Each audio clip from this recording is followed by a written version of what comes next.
මේ කරපිංච විශේෂයක්ද මහත්තයා මේක උයන්න පිහින්න ගන්න පුළුවන් જાති එකක්ද?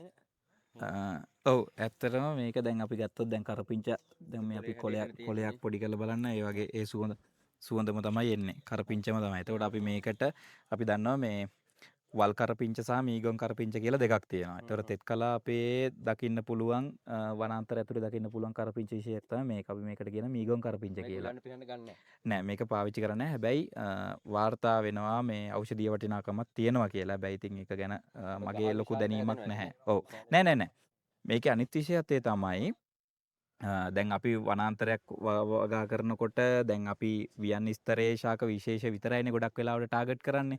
හැබැයි එහෙම නෙමෙයි මේක හැදෙන්නේ පඳුරු. ඒ කියන්නේ යටි වියන් යටි රෝපණයක් තමයි හැදෙන්නේ. එතකොට අපි ඒ පැල දානකොට ඒ කවලම් මේ හැම එකක්ම දාන්න ඕන.